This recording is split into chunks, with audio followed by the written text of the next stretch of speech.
मला तर मनापासूनचा आनंद आहे। वास्तविक मला कृषी मंत्री हे फार मोठी जबाबदारी आहे, फार मोठं काम आहे। कुठलीही जबाबदारी दिली असती तर मी ते पार पाडण्यासाठी समर्थ होतो। त्यामुळे आता कृषी मंत्री पदाची जबाबदारी ही खूप मोठी आहे, कारण वारंवार वातावरणामध्ये होणारे बदल, वारंवार शेतीमालाला खालीवर होणारे भाव आणि विजेचे प्रश्न आणि या सगळ्या प्रश्नांमधून शेतकऱ्यांना या ठिकाणी सुविधा निर्माण करणं हे खूप मोठं आव्हान माझ्यासमोर आहे।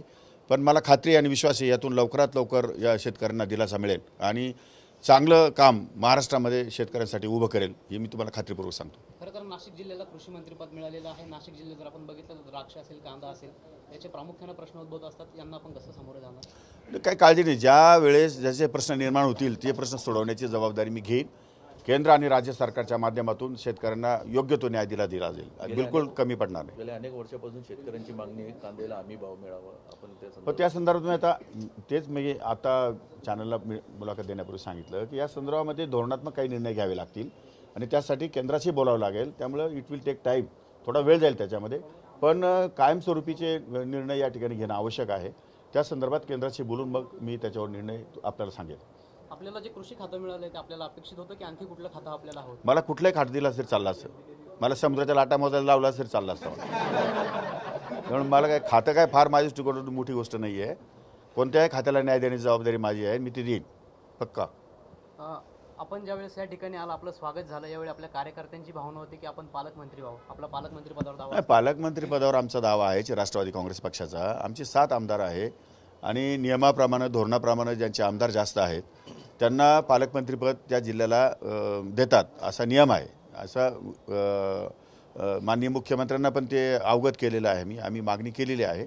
त्या संदर्भात माननीय मुख्यमंत्री निर्णय घेतील, जो निर्णय घेतील तो आम्ही या ठिकाणी मान्य करू। भुजबळ साहेब नाराज दिसत आहेत, त्यामुळे कुठेतरी त्यांना आता त्यांची नाराजी दूर ठीक आहे, प्रत्येक माणसाला मंत्रिमंडळामध्ये समाविष्ट करून घेणं शक्य नाही। मंत्रिमंडळाची संख्या लिमिटेड आहे, मर्यादित आहे। त्यामुळे काहींना संधी मागे मिळाली, काहींना आता मिळाली। एकाच व्यक्तीला जर सारखी संधी मिळत गेली तर बाकीच्यांना कधी मिळणार आहे? अनेक लोक आमदार राहिलेत, निघून गेलेत, 5-5, 6-6 टर्म झाल्या, त्यांना मंत्रिमंडळात संधी नाही। तेव्हा संधी दुसऱ्यांना मिळाली पाहिजे, हाही विचार कधी केला पाहिजे की नाही? हाही विचार आपण केला पाहिजे सर्वांनी। त्यामुळे भुजबळ साहेब तो विचार करतील असं मला वाटतं।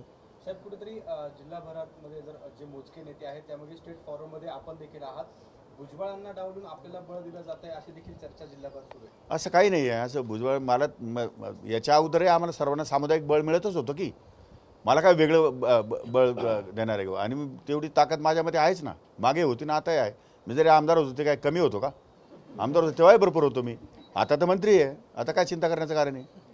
ज्यावेळी अजित पवार आपल्या प्रचार सभेला आले त्यांनी आपल्या मतदारसंघातील नागरिकांना आव्हान केलं होतं, तुम्ही कोकाटेंना निवडून द्या, सर्वोच्च पदावर बसेल। दादांचा वादा काय? दादांचा वादा पक्का आहे। दादा, मी अनेक वेळा मुलाखतीत सांगितलं आहे, दादा कमिटेड पॉलिटिशियन आहे। एखादी गोष्ट बोलली आणि करायचं म्हटलं की दादा त्यातून मागे फिरत नाही, मागे बघत नाही आणि कुठल्याही परिस्थितीमध्ये ड्रास्टिक निर्णय घेण्याची त्यांना सवय आहे। त्यामुळे आमचे सिन्नरकर दादांवरती प्रचंड खुश आहे। त्यामुळे मी दादांनाच सांगितलं तुम्ही सिन्नरमधनं उभे राहा, कदाचित दादांना जेव्हा गरज पडेल तेव्हा मी सिन्नरची जागा त्यांच्यासाठी रिक्त करून देईल। सर, आपण म्हणताय दादांचा वादा, मात्र कुठेतरी छगन भुजबळांच्या बाबतीत दादांचा वादा फोल ठरल्याचं स्वतः छगन भुजबळांनी म्हटलंय। छगन भुजबळांनी कोणी वादा केला होता? राज्यसभेचा वादा होता। आता ठीक आहे, होईल ना, मग अजून कुठं पळून चाललंय? कुठून राज्यसभा पळून चाललंय? अजून कुठं वेळ झालाय? आताशी 4 दिवस झाले सरकार स्थापन होऊन, दम तर काढला पाहिजे ना। तुम्हाला वाटतं का भुजबळांनी राज्यसभेत जावं? नाही, त्यांना जे वाटतं त्यांनी मागावं ना। मला काय वाटतं, मला वाटतं भुजबळांनी पंतप्रधान व्हावं देशाचा। मला काय वाटतं याच्याशी काय मतलब आहे? मला जे वाटतं ते जे जगामध्ये होईलच किंवा देशामध्ये होईल असं थोडंच घडतं कधी। त्यामुळे जशी व्हॅकन्सी निर्माण होईल, जशी जागा निर्माण होईल, जशी मागणी असेल आणि जसं नेतृत्वाला विचार करण्याला संधी मिळेल त्याप्रमाणे होतं कालांतराने। आम्ही आता 5 टर्म झाल्या, आम्ही वाट बघितली ना, आम्ही थांबलो का? आम्ही बोललो काही त्यांच्या विरोधात? आता 20 वर्ष मंत्रिमंडळामध्ये आहेत आम्ही, पण 15-20 वर्ष त्यांच्याबरोबर पक्ष सेपरेट झाला त्यावेळेस त्यांना मंत्रिमंडळात शपथ दिली। आमच्यापैकी कोण आमदार नाराज होतं? कुणी बोललं का आमच्याकडे आपण मीडियाला येऊन का आम्ही नाराज आहोत, आम्हाला मंत्रिमंडळात विचारलं नाही म्हणून? मग बाकीचं कोणाला नाराज होण्याचं काही कारण नाही आहे। आणि रोटेशनमध्ये बदल हा निसर्गाचा नियम आहे, सगळ्यांना कळलं पाहिजे। बदल हा होत असतो, बदल ॲक्सेप्ट करण्याची तयारी राहिली पाहिजे नेत्यांची। नाही, पण छगन भुजबळ हे ज्येष्ठ नेते आहेत, तुमचे होल्डिंग जे लागलेले शहरात तुम्हाला मंत्रिपद मिळाल्यानंतर त्या होल्डिंगवर छगन भुजबळचा फोटो नसून जे नाशिकचे जे खासदार आहे राजाभाऊ वाजे यांचा फोटो लावण्यात आलेला होता.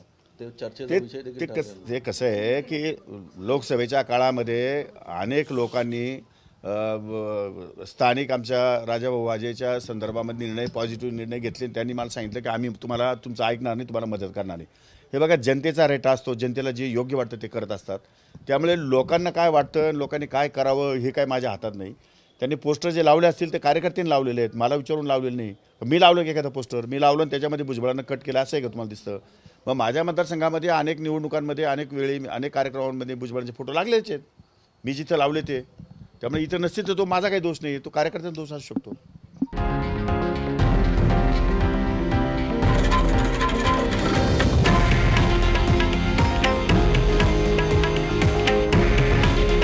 हे आहे देशातील नंबर 1 न्यूज नेटवर्क आणि आपण पाहत आहात TV9 मराठी.